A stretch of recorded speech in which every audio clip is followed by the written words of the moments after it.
possible. Mine is a welcome remark that I'm going to make. And the first thing I want to say is that our chief guest, Dr. Ezekiel Mutua, we are very honored to have you here as our guest together with your team. So feel welcome and feel that you are wanted here. So the mandate of Kenyatta University Directorate of Career Development and Mentoring Program is to help students and graduates launch successful careers by providing them with the tools and resources they need to be competitive in the job market. How do we do this? We do this by building partnerships with industry, government, and any other willing organization so that it is possible to get the students attachments, internships, other opportunities, and even jobs. When I say other opportunities, I mean things like job shadowing and whatever it is that will help them get skills that are prerequisite for the job market. Now, our primary role as a directorate is that we also, on an everyday basis, do what we call career guidance and mentorship. And this is where we equip the students who come individually or they come as a group, or we organize some training. We give them that knowledge about career and the career path and what is trading globally. We also host career fairs. We also host workshops and networking events for students to meet with their employers and learn about the job opportunities that are available.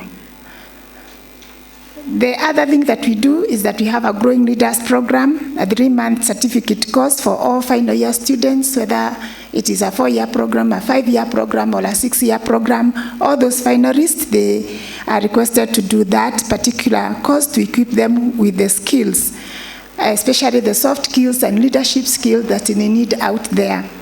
So we are all doing all what it takes to make sure that the graduates that come from KU have the prerequisite skills.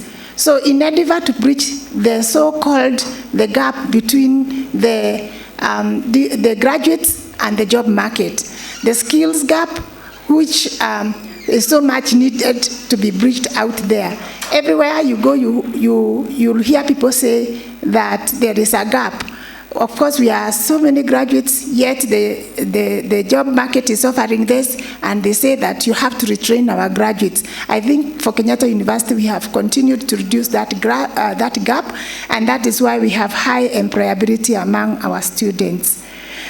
So we are therefore very excited to see everybody come for this Innovation Day, being part of the Career Week. But I must say that this has been a collaboration between the Directorate of Innovation Incubation and University Linkages, which is led by Professor Maina Mwangi. And a lot of it has been his effort, because he's the one who nurtures the innovations. He's the one who helps students incubate and actually monetize or do what? Become entrepreneurs out there. So that in its own is a way of creating jobs, because you don't only create job for yourself, but you create job for the others, and therefore that is where we link up in making sure that every student have something to do after university, and not just something that puts money in the pocket and makes them feel that they have really been in a university. So today is a day that has given the students opportunities to showcase what their innovations are, and of course foster one or two relationships and networks. And we are grateful for this day. And I hope the activities of this day will actually grow in leaps and bounds to become, for this day to become an innovation week on its own merit. Because as you could see out there, the innovations are high-tech, and you can see how our students are endowed with bright ideas. So for me, I'm just seeing like we soon will have just an innovation week to showcase what Kenyatta University can do. And it is a wonderful opportunity for all those now that are in this room to grow that mind of entrepreneurship by nurturing the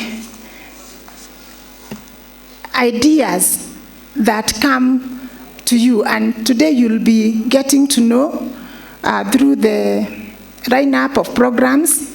In fact, when I looked at that program, I was saying the program is really packed up with many goodies for you.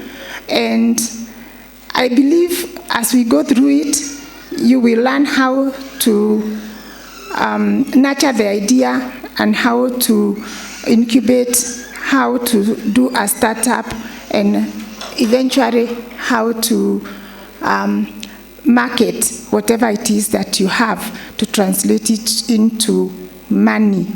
So I encourage you to take advantage of this opportunity to interact with the wisdom from our guests today and all those that are going to speak to us, so that we will be able to become what we were meant to be.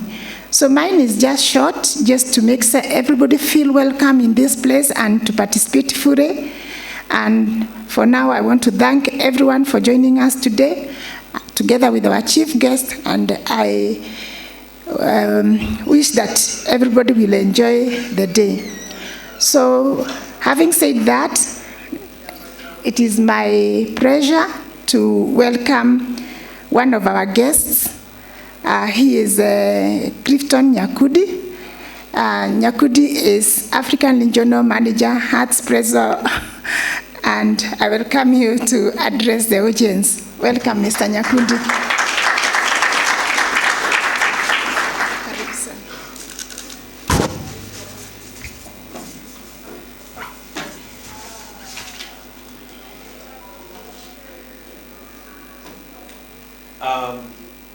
Our chief guest, I don't know if the microphone is on.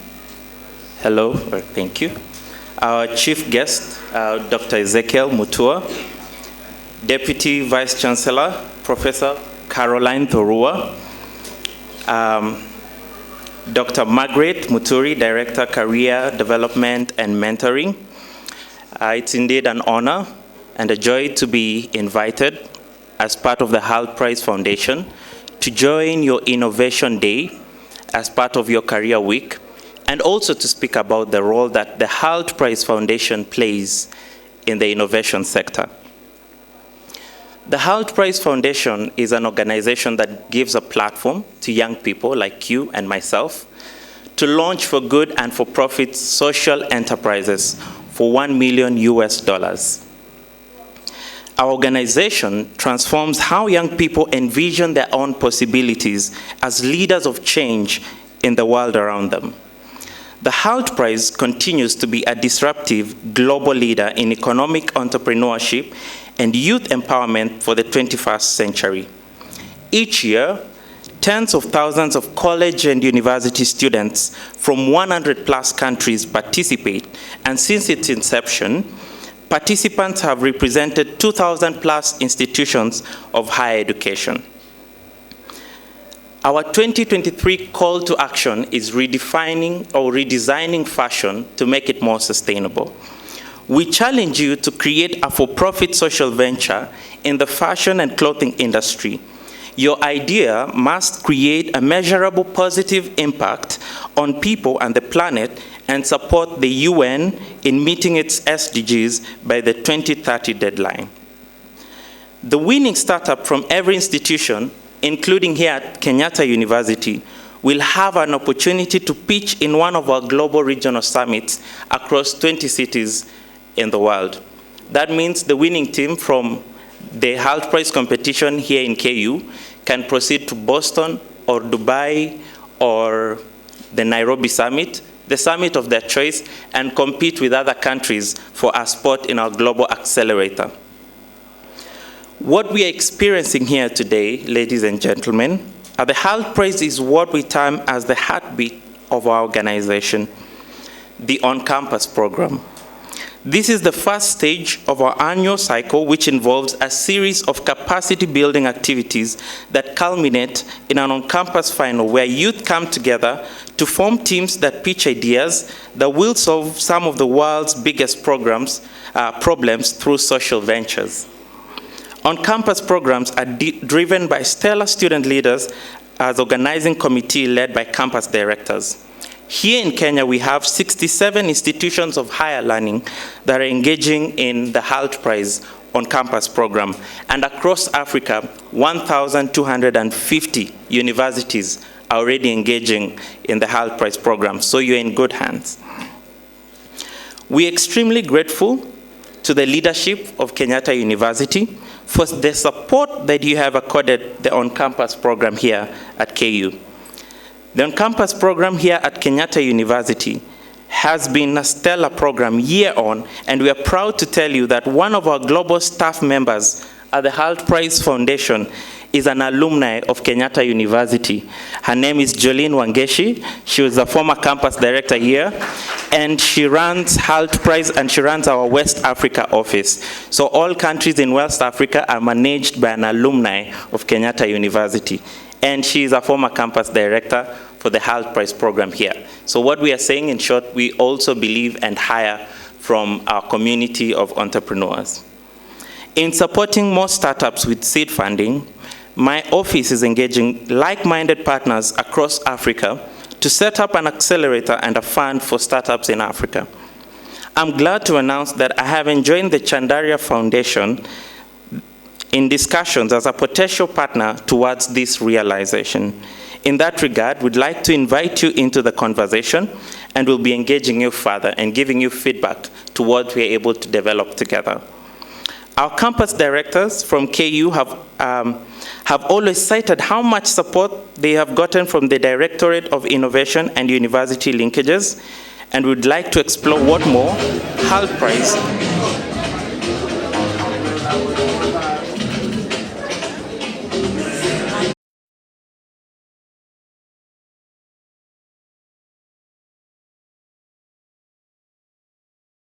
department can accomplish together for the support of innovation here at KU.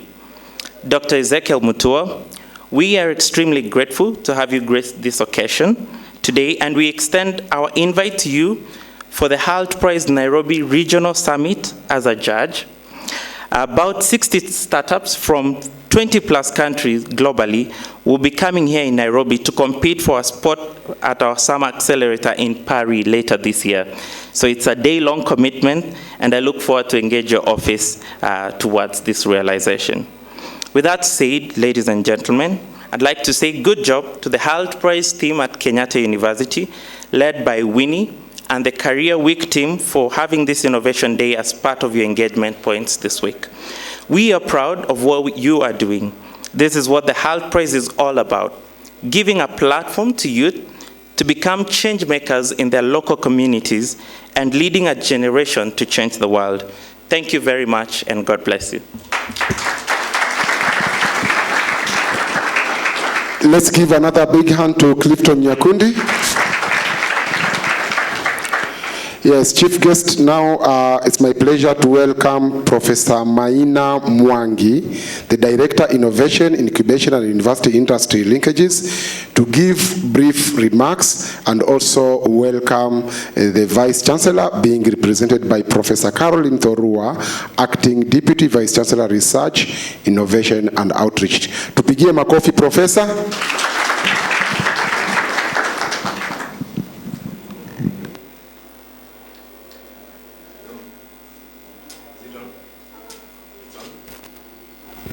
Is the mic on?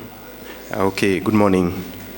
Good morning, our chief guest, Dr. Ezekiel Mutua, and the representative of the Vice Chancellor, Professor Caroline Thorua, Clifton Nyakundi, on behalf of the HALT Prize, Dr. Muturi, the Director, Careers and Mentoring Office, and our many distinguished guests. There are many indeed: Anthony Nganga Osafal, Akoth Otieno, Bevelyn Oguk, William Nanjero, Charles Okabi, Nelly Alili, Matt Mogera, Richard Okenye, the many youth leaders and mentees of Dr. Mutua. I know there are many in our midst. Good morning. Mine is just to make a few brief remarks. Much has been said, but let me say I do very much appreciate your coming here today. I want to appreciate this day. The first song of this day was really inspirational, speaking about the joy of coming together to reflect upon the innovation, the creativity of our youth in this institution. There is no doubt that our youth, the chief guest, as you have seen from the innovations outside, our youth are really putting our country on the map. We are recognized everywhere in the world.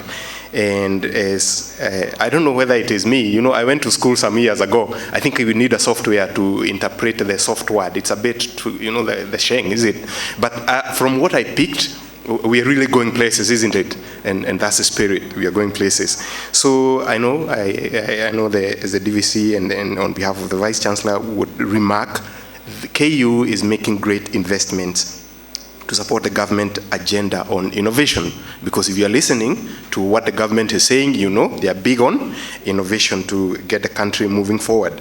We are anticipating very soon to have a startup innovation fund, and therefore we need to strategically align ourselves to the emerging opportunities and looking globally to align ourselves to what now are called the trillion-dollar economies. It's very important we know where is the world heading and put ourselves in line so that we don't lose out on these opportunities. And certainly having our chief guest here from the Music Copyright Society is very good, because as I learned, part of the $1 trillion falls within the music and the performing arts, and maybe he will speak to us about that. And this is an area we certainly can do more here in the university and as a country. And looking around here and outside and within the university, and indeed in Kenya, we clearly see there is no shortage of good ideas. You know, our young people are full of ambition, energy, and creativity. And this is a spirit, to be purveyors of hope. Let us speak positive, to see what good can come from ourselves, our resources as a nation. We are blessed. We are blessed. It's like we're sitting on a gold mine. We just need to figure out how to mine it and, you know, let it shine. As has been said here, we're shining like what? Like a diamond. Why are you listening? Shining like a diamond. This is a song that touched my heart, you know, in some way. And I said, what can we do? Surely do. Maybe I have missed the train, because if I was young, I would be bidding for the $1 million, you know.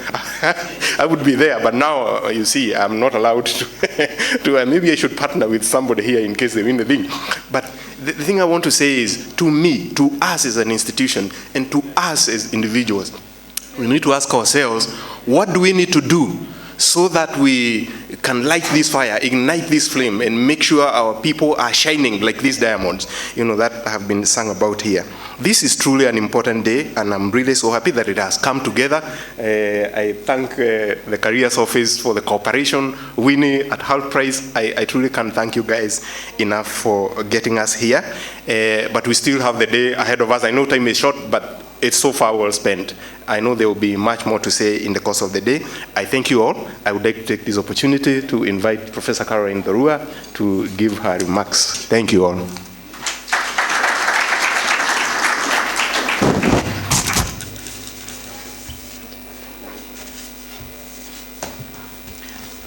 Our chief guest, Dr. Ezekiel Mutua, the Chief Executive Officer, Music Copyright Society of Kenya. Mr. Clifton Nyakundi, Africa Regional Manager, HALT Prize. Dr. Margaret Muturi, Director, Career Development and Mentoring Program. Professor Maina Mwangi, Director, Innovation, Incubation, and University Industry Linkages. Members of Management Board present. Members of staff present. Our dear students, distinguished guests, ladies and gentlemen, good morning. Before I read the Vice Chancellor's speech, I just want to join our colleagues here in appreciating our our guests who have come, and even the entertainment we've had this morning. Beautiful singing, beautiful poems, and entertainment. Even our choir, always singing beautifully. Just that creativity that is in everyone. I also want to appreciate all the innovations that we have seen out here, and all the time and that has been taken into putting into all that. I just want to appreciate it and thank everybody who's put all this together, our director for the career program, and Professor Mwangi and everybody else. So just to give my appreciation for the whole day from the Division for Research and Innovation. I now read the Vice Chancellor's speech. Allow me to extend a heartfelt welcome to everyone attending Career Week 2023 at Kenyatta University. To our distinguished guests, Dr. Ezekiel Mutua, I extend my sincere appreciation for being here for this momentous occasion. Our chief guest, Kenyatta University recognizes the importance of innovation in society and has designated today as the Innovation Day. Today, we gather together to honor and highlight the outstanding work of our students and staff. Innovation Day is not just about learning from each other, but also motivating and inspiring one another. It is about identifying the potential for growth and change in our own work and seeing the opportunities therein. As we all know, innovation is the key to progress. It is through new ideas and creative thinking that we're able to push boundaries and solve some of the most pressing problems for our society. We are pleased to be home to some of the sharpest minds and most inventive thinkers at Kenyatta University. From cutting-edge science research to technological advancements to trailblazing work in the arts and humanities, our community is continually pushing the boundaries and making a meaningful impact in the world. The theme for this event is Digital Disruptions, the Future of Work in a Hybrid World. We live in an era of rapid change, and it is critical to recognize the impact of digital disruptions in our lives, careers, and the world we live in. Without a doubt, digital technologies are revolutionizing how we work and live. Digital technologies are having a significant impact on occupations and corporate operations, ranging from automation and artificial intelligence to cloud computing, robotics, and the Internet of Things. As technology advances, new tools and processes emerge that improve efficiency and productivity while also creating new opportunities for individuals and enterprises. In this fast-changing environment, we are seeing a surge of remote working, freelancing, and independent contractors. As the impact of digital technologies grows, so do the issues of embracing the benefits these innovations provide while protecting employees' rights and security. While we enjoy the benefits, the impacts of technological shocks on our economy must be considered. It is increasingly evident that as firms get more productive and efficient, it will necessitate reduced human labor. It is critical to support and prepare individuals most affected by job losses and economic instability for the new opportunities that will emerge. Ladies and gentlemen, the greatest hallmark of a successful business or organization is innovation. To remain relevant, we must always think creatively and generate unique concepts, products, and goods. Innovation is the willingness to think outside the box and come up with unique solutions to everyday challenges. It is the capacity to identify opportunities and potential in situations that others do not.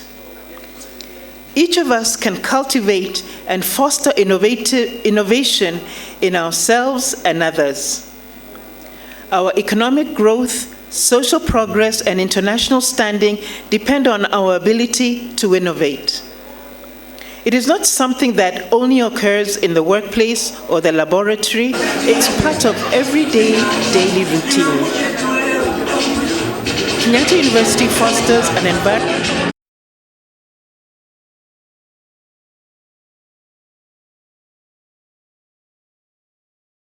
that promotes creativity and the commercialization of university-developed research by providing a supportive setting for both students and faculty. By incubating, we have the potential to reduce likelihood of a concept's failure due to the time and effort put into its study and testing.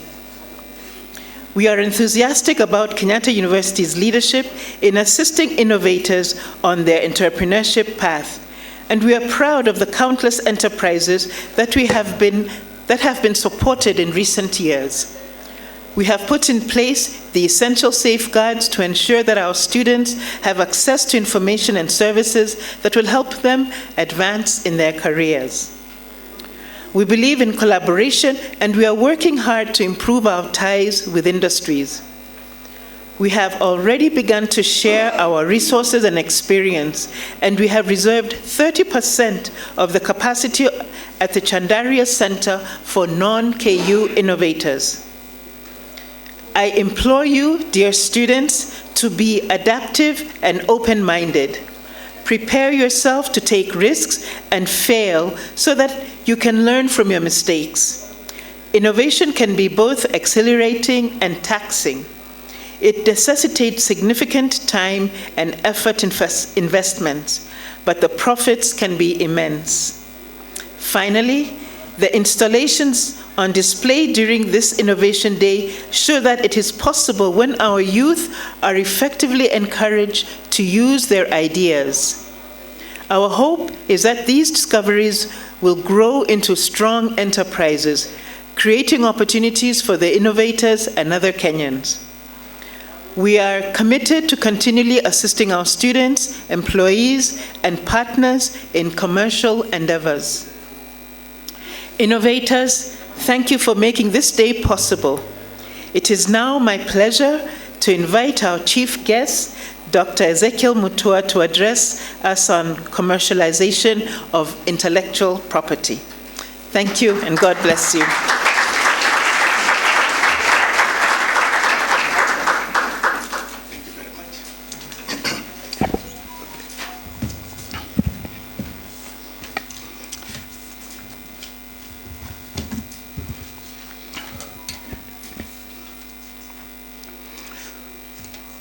Professor Caroline Thorua, the Acting Deputy Vice Chancellor, Research, Innovation and Outreach, Professor Paul Wainaina, in absentia, Professor Maina Mwangi, Director Innovation, Incubation and University Industry Linkages, my sister Margaret Muturi, my brother Clifford Nyakundi,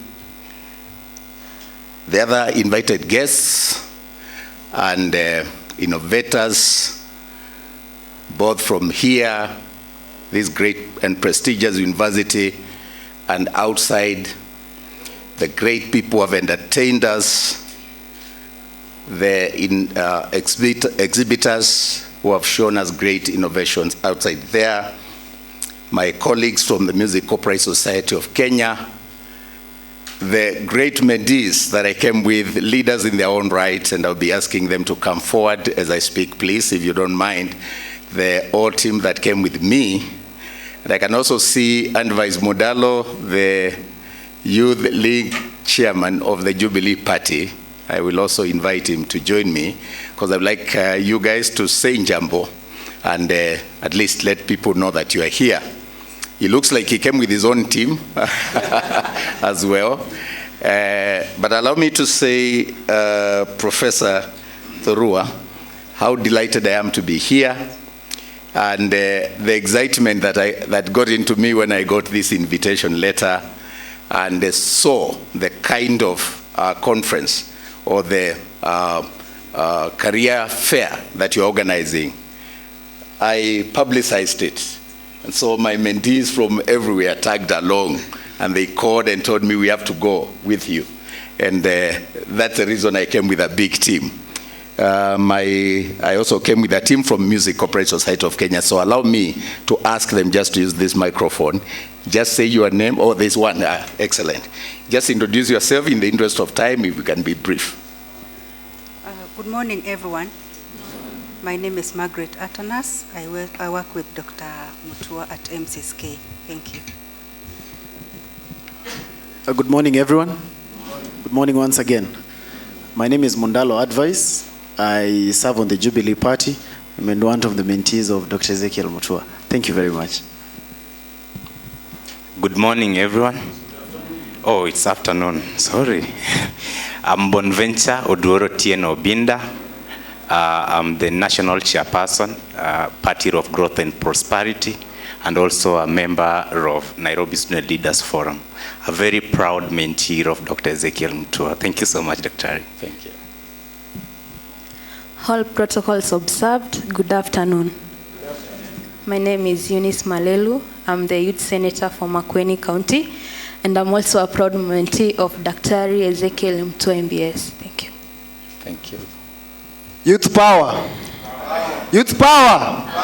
Hey, I'm Jakula. Youth power. Oh, I'm Philip Mutoni Mwangangi, Youth Senator from Machakos. I'm a mentee of Daktari, and it's an honor to be here. Thank you so much. Good afternoon. My name is Samson Bravo, a quantity surveyor and the National Secretary General of all the TVETs in Kenya, also a proud mentee of Dr. Ezekiel Mutua. It's a pleasure to join you here today. Thank you. Good afternoon, KU.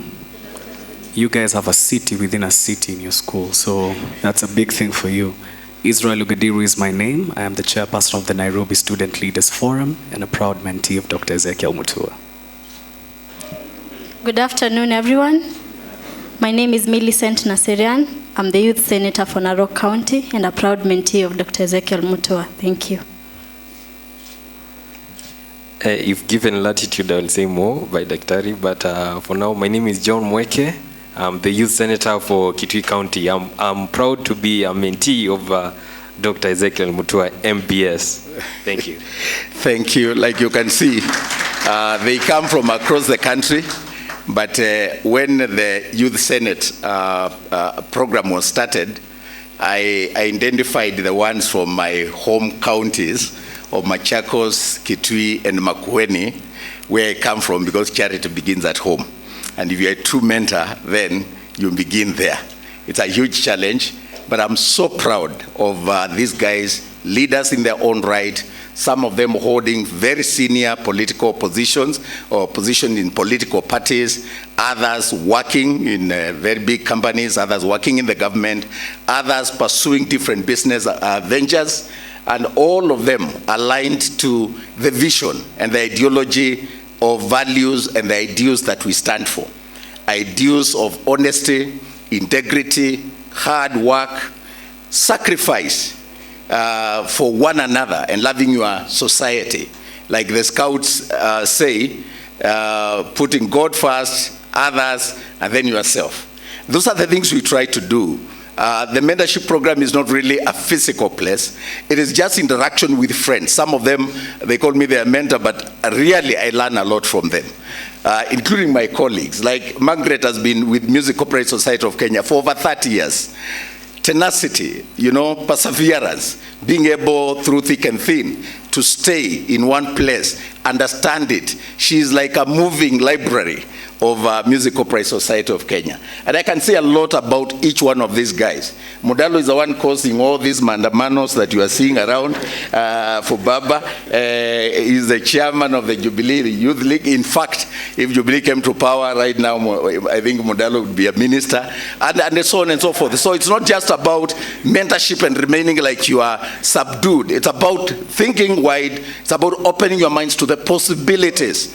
and the opportunities out there and doing different things and appreciating. And I'm very specific about Modalo because some of us fear getting into politics. These youth senators that you have heard from Kitui, Makueni, and Machakos, they are getting into the political space to influence policies, because we can talk until cows come home, but until there are policies to support the youth, to identify and nurture talents and understand the perspectives of the youth, form your own thinking and have one of you champion those things, then the country cannot move forward. Because I can say we are learned, we have gone to school, we could be older in terms of years, but the world is changing and mutating in a way that we must embrace new thinking, open our minds into new ideas, and I think the possibilities that come with the youth are immense. So I'm so proud to have these guys. Please give them a hand.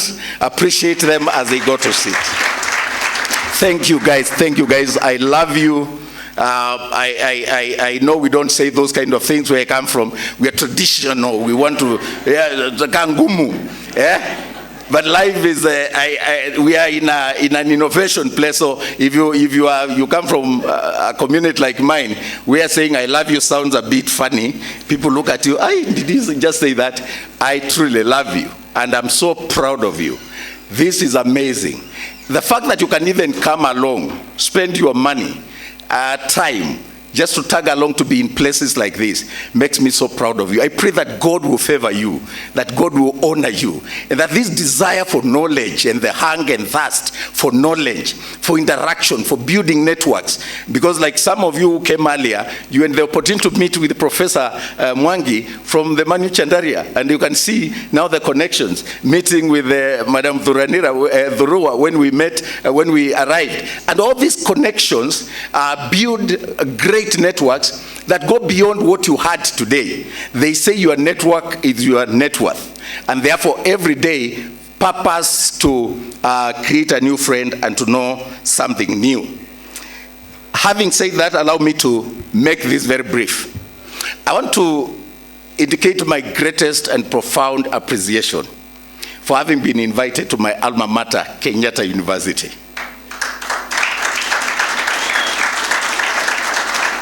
I walked into this university in 1990 in October, reported here as a first year, and was taken to Nyayo 1, Nyayo 3. And is it Nyayo 3 or Nyayo 1? Which one was for the men? Nyayo 3. That's where I went first. And then we had reported, and then 3rd years came later. And I remember one day I came, of course I arrived early, so we were the first years we arrived. We set our place. So you go to a big room. I was like, this is a hotel, 5-star.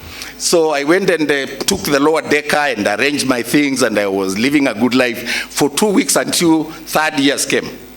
So one day I come from the Christian Union. I was in the CU, so we used to worship at Science Zone 39. And I find that my things are up in the upper decker, and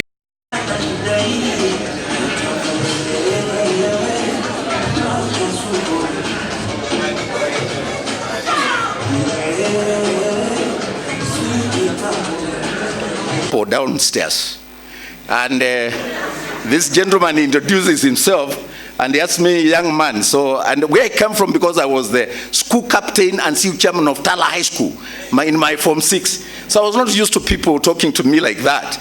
So I was like, hey, who is this? He told me, young man, how are you? So what are you doing here? So I told him I'm a student, actually. What happened to my things? So he told me, chill first. And he introduced himself. He was doing not just math, he was doing mathematics, a degree in mathematics, not just math, but triple mathematics. And he told me, this is my wife, so there's no way we can be climbing up there while you are here. So get used to life. And that's how my journey started. So of course after a while,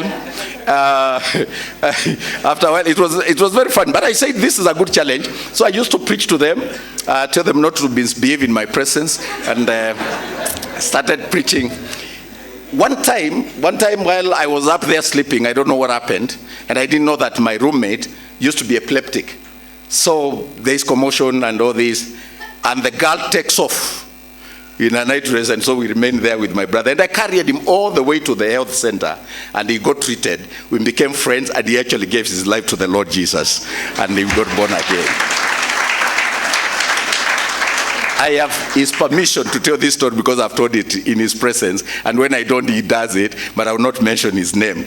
He will remain nameless. But that is my journey. I ended up in Usambara 1, room 4A, where I was my next door neighbor was Ambassador Afi, Mohamed Afi, who has now traveled in Somalia, everywhere. And this university gave me my foundation for leadership skills.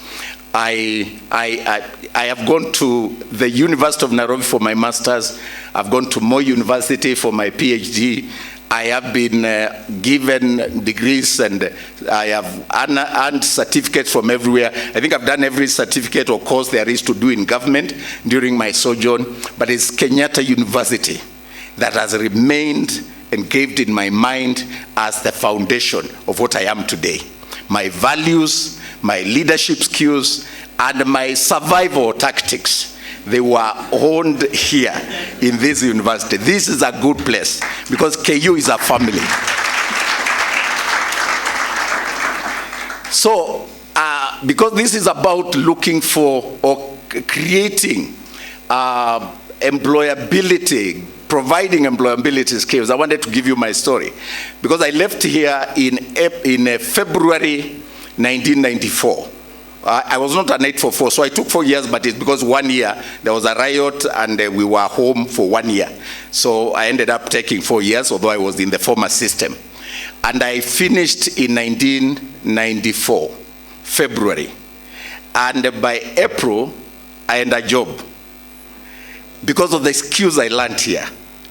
First of all, allow me to tell you that I was doing Bachelor of Arts. My roommate, later on now, Professor Samuel Kamuge, I think is teaching in Egerton, who stayed with me now the rest of the time after I left that couple, used to tell me, you're doing Bachelor of anything. Really. He was a teacher. And I used to tell him things are going to be thick, you know. In essence, there is no particular job for you. It means you'll finish and then look for something to specialize so that you can be called a professional. And it used to hurt me. And so there are times when that would kind of depress me because I came from a very poor background. I come from a village that is not on Google Maps. Very far in a place called Kaloleni, Mwala in Machakos County. And I had promised my mom, by virtue of going to university, we have crossed the poverty line. That mom will never be poor again. And I spoke those words prophetically, but the reality became quite difficult as I continued to stay here. But out of that thinking, out of my stay here, and the promise that I gave to my mother, I kept thinking I would get out of poverty. The first thing I wanted to do when I joined was to change my course. Because I missed law by a whisker. I wanted to be a lawyer, but I think the responsibilities of being a school captain and CU chairman in Tala High School or something, I tend to believe that I was cut for becoming a lawyer, but I missed it, the cutoff by 1 point. So I ended up here, and instead of becoming a teacher, which was my second option here, coming to KU for becoming a teacher, I ended up taking BA. And everybody, including my principal in Tala High School, told me, don't worry, they will change. These points you have got, they will change you on arrival. So he came here. Professor Francis Imbunga was the Dean of Faculty of Arts. And we were told to apply for changes to be done to our courses. Imagine I applied thrice and they turned it down. People with the lower grades were taken. I say this in perspective because I believe God was shaping my career to be what I am today. So out of that desperation, I missed, because I really wanted to become a teacher after missing law. So I kept applying and even went on hunger strike for about 2 weeks. Of course, I would eat a bit and then go and create drama. But I remember one of the leaders of Christian Union who found me down there and told me that go to class, start your studies. This BA thing, you don't know what God will do with it. Told me go there and give it your best. And so I went. That guy is in Canada. He migrated to Canada, but we still communicate, and I thank him. because I went to class late, so the first thing is I flopped in the cut. And then I met a professor called Wambari who was teaching us critical thinking. And it was an animal, really, something that was difficult. So I flopped. And I went to him and I told him, actually, Prof, I'm not stupid. I'm a very bright guy. And I told him I was the school captain of Tala High School. I sold myself. One of the things that come with poverty and facing challenges, you become street smart. Street smart. So I went to professor and I told him, sir, I know I failed, and I know, and it's because I came late. I wanted to change my course. Someone spoke to me and told me, go and do this thing. You went taught for 3-4 weeks, so really there's no way I could pass. But I'm not stupid, and I'm not dropping critical thinking. And he embraced me and mentored me. And he called me son. When he died, I think it was from Uganda, the family called me to attend the burial in Uganda. Much later, of course, we are talking about 90 to 94, so those were many years ago. To cut the long story short, is that I ended up graduating from here with Bachelor of Arts. The one that my roommate called Bachelor of Anything.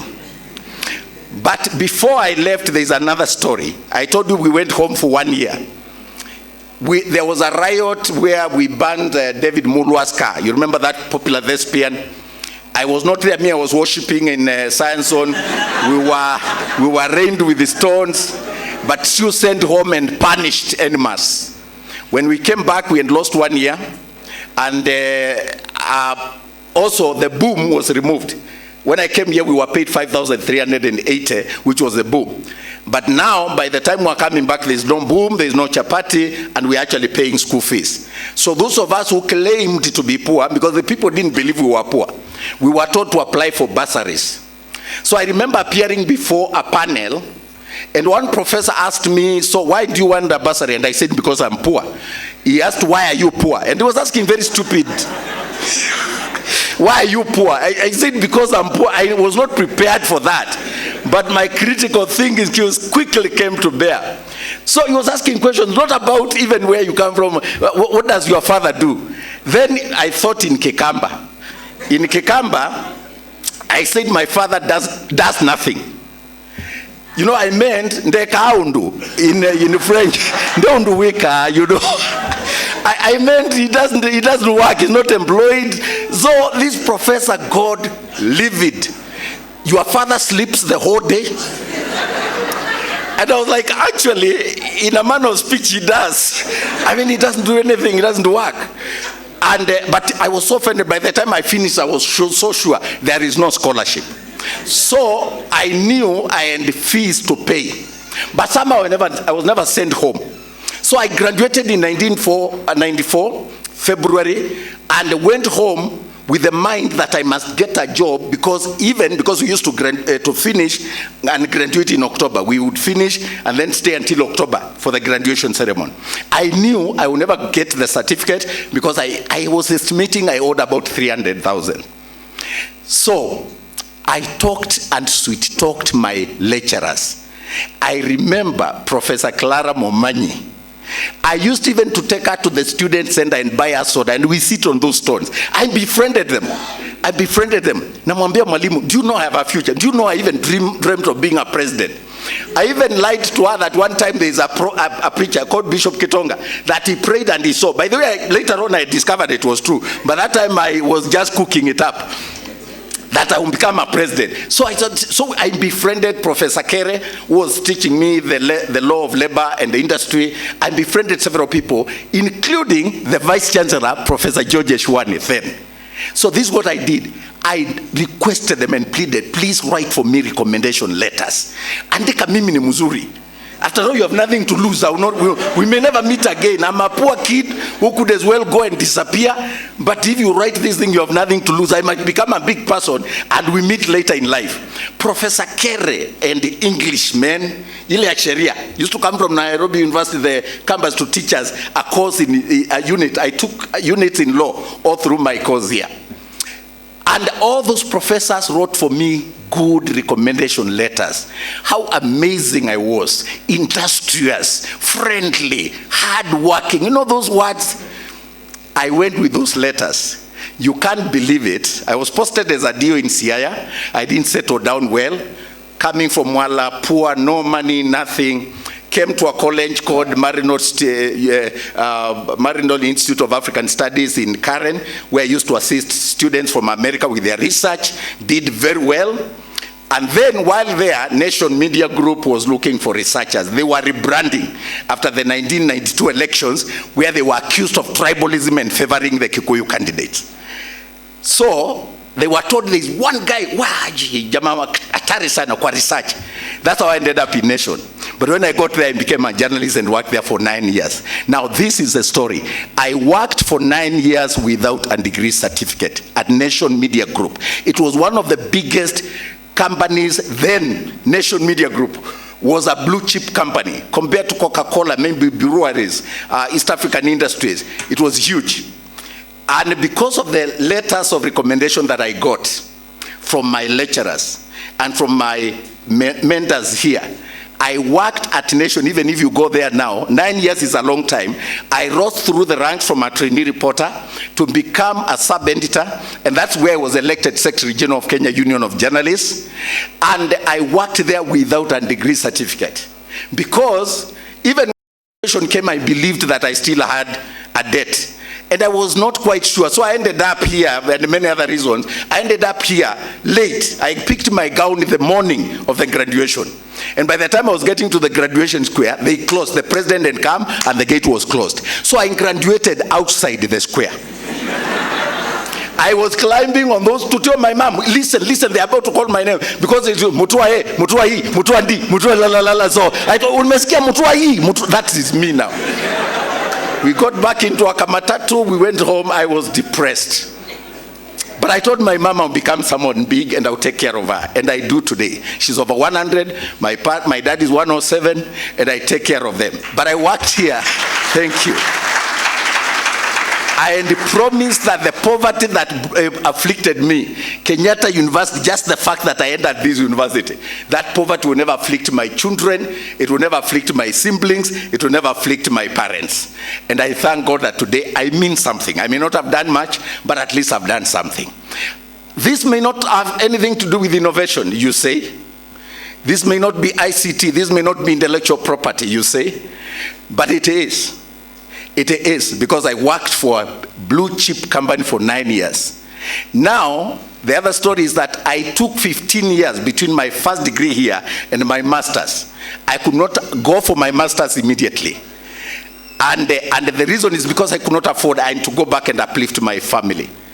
And when now I got money, and I got enrolled at the University of Nairobi, I came here with 300,000. I was saying it can't be. I called Professor Kingi, he was a dean I think that time, and I told him just check for me, only for the professor to tell me you owe nothing.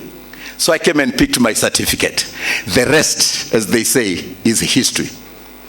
Ladies and gentlemen, I think besides the academic papers that we acquire here, besides the great knowledge and the body of knowledge that we build in our various spheres of pursuit, academic pursuits, I think there's something about life that is basic. That is basic. How you relate with others. I call it, and my mentees know it, it's called social capital. The people who know you, how they know you, and why they know you. The interactions that you create over life, and how they will impact in your life in good and in bad times, because life is like that. It is what it is. When I was graduating in our time, it was a bit different from the way it is today. With a degree certificate, you are almost guaranteed of employment, even if you are doing a bachelor of anything like me. Things have changed. And right now, there are no jobs, and employment is not easy to find, particularly white or is it blue-collar jobs. And you've got to be innovative and think how you got to survive. You're going to survive outside the doors or the gates of Kenyatta University or the university you are in, so that as you study, you may as well know that the degree you are studying may not be what is going to earn you a living.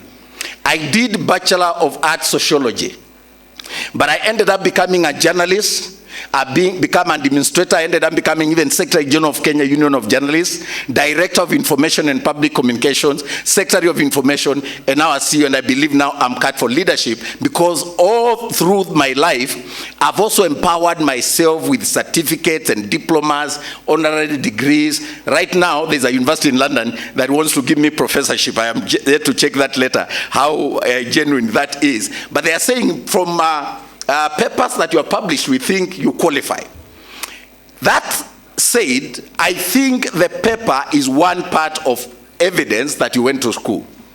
Your intelligence, your capacity to add value to society, your ability to relate with fellow human beings, from the person next to you, whether that is your father, your mother, your brother, your spouse, the ability to live with other people and live decently, upholding values of integrity. You don't have to have a title.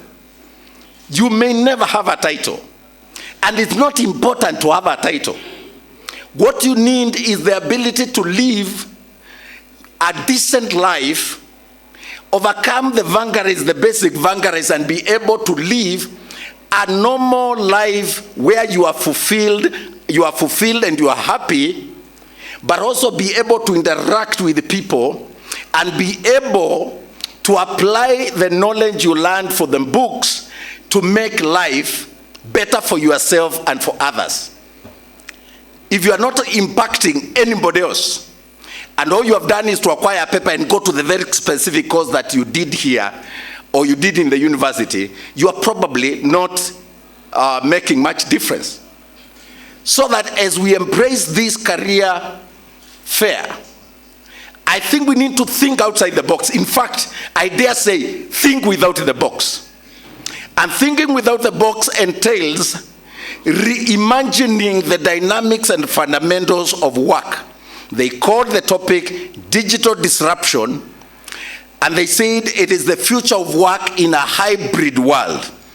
Because while COVID came and it taught us that we can operate in a virtual world and do meetings virtually and conduct business, we cannot migrate completely from the physical and the analog interactions. But essence of this topic and this career fair is to equip us with both soft and hard skills and give us interactions and open our minds to new thinking on how we can make the world we are living a better place to live in. And your world is your world. Whatever you consider your world view to be, that world view must be informed by something called objective thinking. You must ask yourself whether you are objective. Because your truth is not my truth. And sometimes truth is relative. Your reality of life, whether you are pragmatic or idealist or positivist, or whether you are pragmatic or relativist, whatever informs your view of life and whatever you consider your truth and ideology, must be able to fit in a society to make others better. And the moment you reach the point in life where people matter more than you, where others matter more, where you consider other people better than yourself, then you are a success. You are a success. Because success is not the title, the money, or the house you live in, or the material things that you hold. They asked me to come and speak about commercializing intellectual property, because I am the CEO of Music Copyright Society of Kenya. And allow me to touch on Music Copyright Society of Kenya, talk about where the money is, and I'll be done. Can I do that in 5-10 minutes? Thank you. Are we together? You know, it's getting hot, so I hope you're not bored. Actually, the biggest offense you can give me, or challenge, let me say challenge, because I am such an entertainer that when somebody sleeps in my meeting, I am concerned about their health.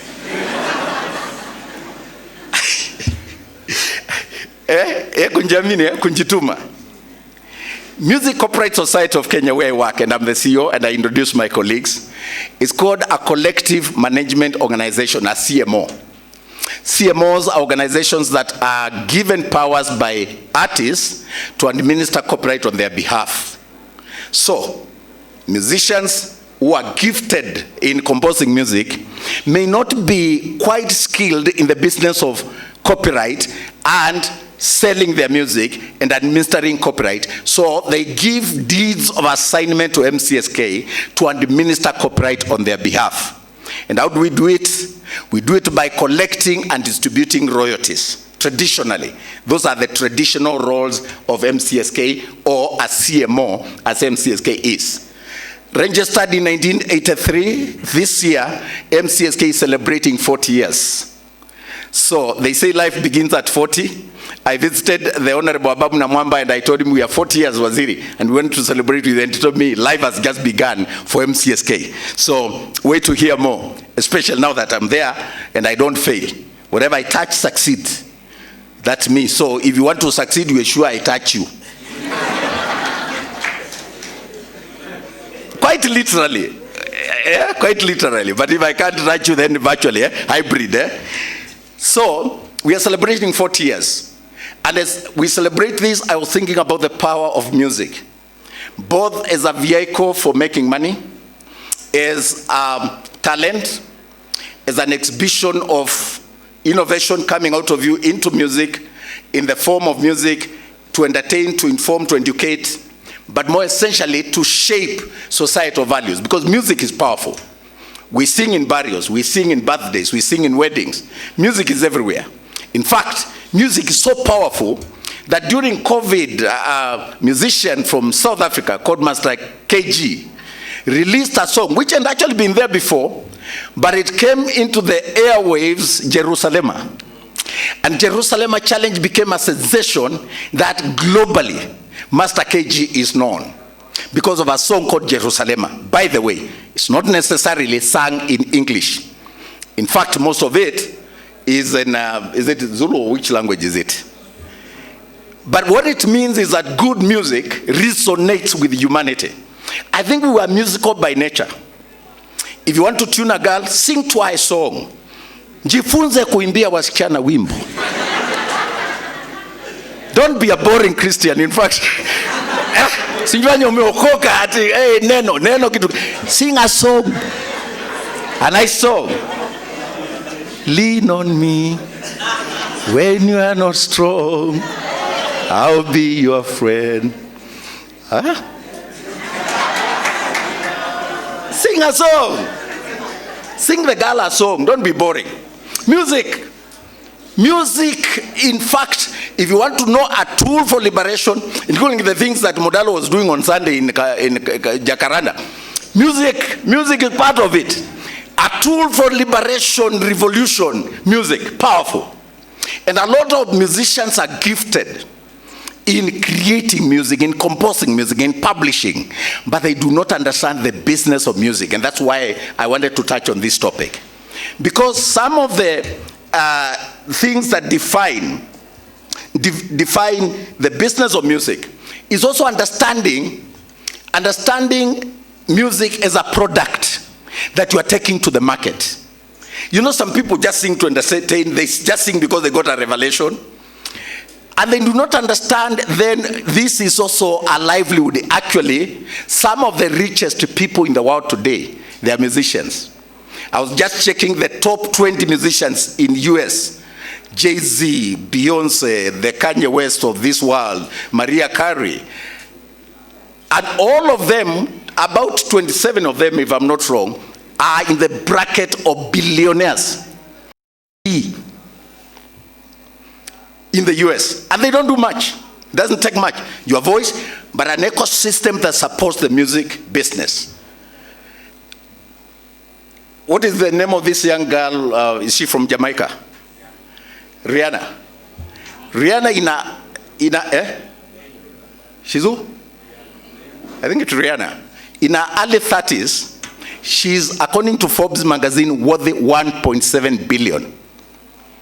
Obviously, she has gone into beauty products and so on, but the amount of money that musicians are owning, I saw the other day, Dolly Parton won a copyright case, and she was awarded, I think, $100 million just the other day.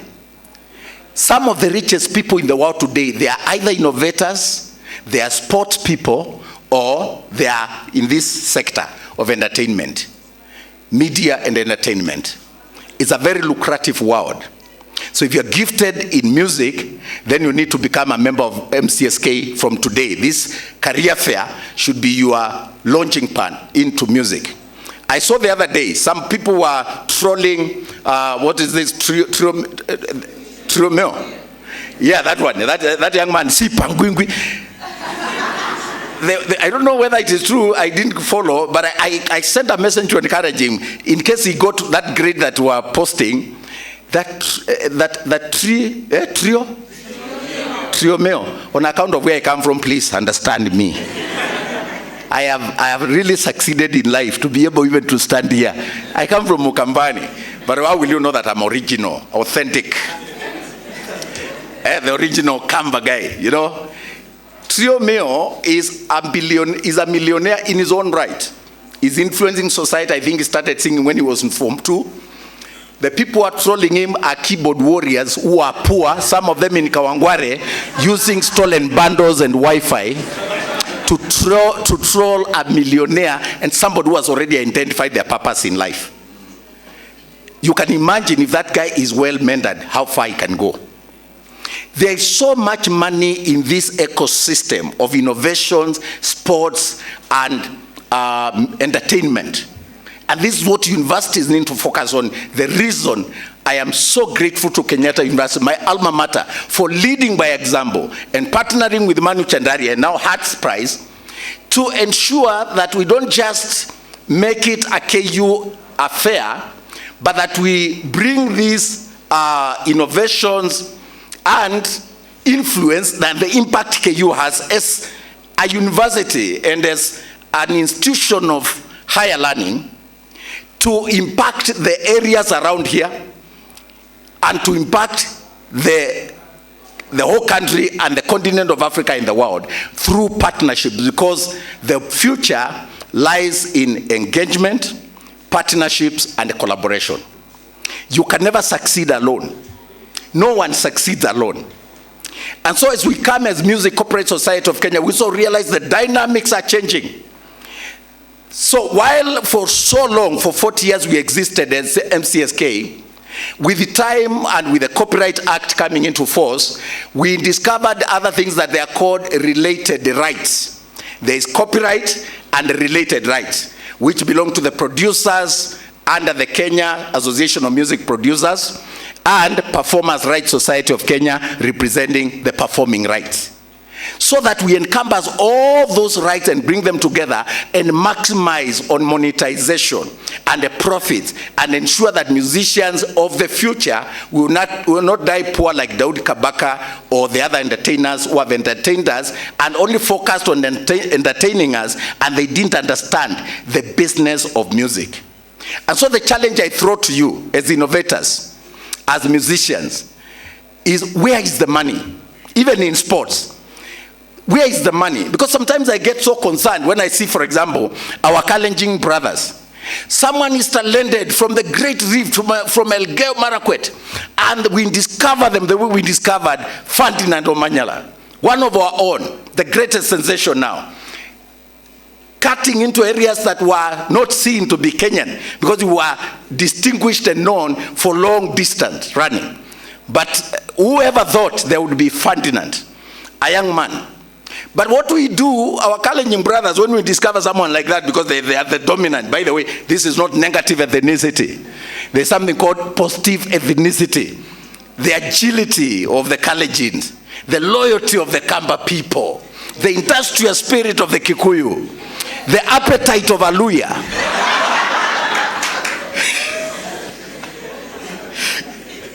And you can go on and on. Positive things, eh? Don't just think about Akamba, you know what, no, we are very loyal. The other things you know about us, please don't shout. But can you imagine, for the time Kenya has dominated in long distance running, for instance, and now we are getting into sprint, if we discovered where is the money? Because when I look at an athlete like Cristiano Ronaldo, for example, earning more money from Instagram than what was being paid in Manchester United. I think now with the Arab money, now he's earning more. But for the longest, Ronaldo was getting more money from these digital platforms than the salary he was being paid by the clubs he was representing.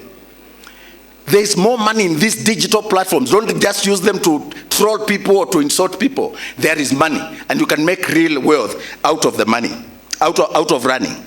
But then there's even something called agency fee, and we don't have to be runners. I was very impressed with Governor Sakaja last night, because he was saying these hospitals in Nairobi, they are going to get them CEOs, and they do not have to be medical doctors, because you need leaders who have business mind. That's why I'm not a musician. I don't have to be a musician to be the CEO of Music Corporate Society of Kenya. So essentially, we need to identify where is the money and how do we drive businesses around innovation to interact with networks across the world for us to be able to create jobs and wealth. That happens on what I told you about partnerships, collaboration, and engagements. And that also happens with research. Monitoring, Dr. Muturi told me we are monitoring the trades to see where is the money. What areas, what opportunities come with money and will impact society in a positive way? And these are the things we need to think about as innovators, as academicians, as institutions of higher learning. There are many ways of monetizing and valorizing or putting value addition into IP, intellectual property. And I want to say, first of all, when you get the idea, the innovation, please register that idea. An idea that is not registered is not recognized under copyright or intellectual property. Register with KIPI or with Kenya Copyright Board. So register the idea.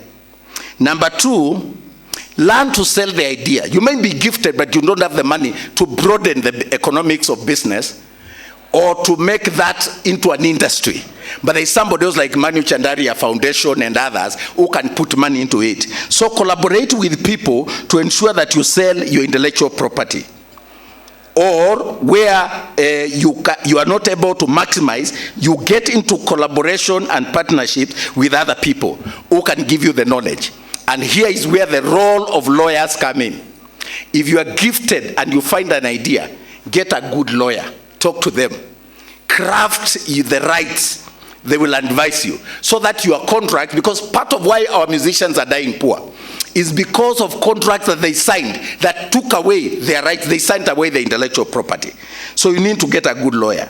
You'll be able to sue for infringement of your IP. You'll be able to license your IP to others. You'll be able to sell your products and services that are protected under your IP, but they must be registered. And then more importantly, in a world that is dominated by IT, where the world is the global market and your music can be heard anywhere in the world. Like I said, we consumed Master KG's music. We consume Niger films here. You know, predominantly, most of our TVs, if you watch at night, and it's because we have really fought, particularly when I was in Kenya Film Classification Board, that we need local content. And this is what we need to push in terms of policy.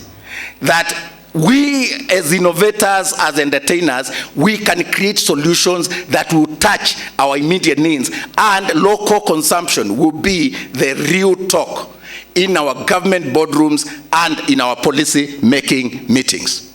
So these collaborations require both innovators, institutions of learning, researchers, but they also need political will to be implemented. Because for far too long, if you look at it, the challenges facing our innovators was lack of protection of their copyright and intellectual property. Things like piracy reigning supreme. People just dumping your music and singing it and distributing it everywhere. People performing in events and using your music, even online, without saying this music does not belong to me, or seeking permission to be able to use your innovation or your music. These are the things we need to think about. We are available to guide you. We are available to continue interacting with you. You can visit us online and get our details from www.mcsk.or.ke. You can visit our offices. We are situated between Toyota Kenya and the Malawian Embassy. I am one of the most followed CEOs in Kenya, I believe, Nasiringi. Ni kusema tu nimesema. You can visit me on my social media. It's Ezekiel Mutua, Dr. Ezekiel Mutua on the fan page. You can look for my mentees also. They are so informed and so robust and so committed. Let us engage. Let us know that the future lies in innovation, but the future also lies in collaboration. You do not succeed alone. Think outside the box. Do not allow the narrow path that they fixed you because of your grades to determine your future. You are great people. I see billionaires here. I see the next Bill Gates here. I see the greatest innovators that are going to influence the world. We are the home of M-Pesa. We are known for innovation. And through the government policies now, all the big tech companies are pitching up in Nairobi. They have headquarters in Nairobi. If you talk about Microsoft, Google, and so on and so forth. Leverage on technology to maximize on business. But more importantly, you are young people, get into social media, have a Facebook account, learn a new skill, learn to market yourself in this social media. Be sociable, but above all, uphold integrity, even as you get into the businesses. Understand that there is no substitute for morality and for discipline and for values. No substitute. You can become so rich and come down crumbling in a minute because you ignored the aspect of discipline, hard work, and respect for authority. Instituted authority, God, government, family, those are fundamentals that will never change.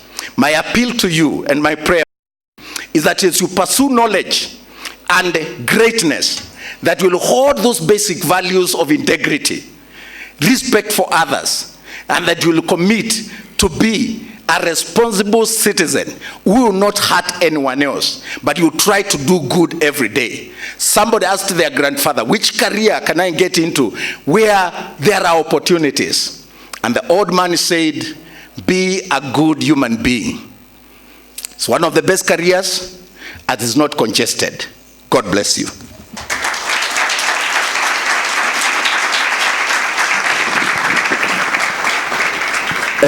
Let's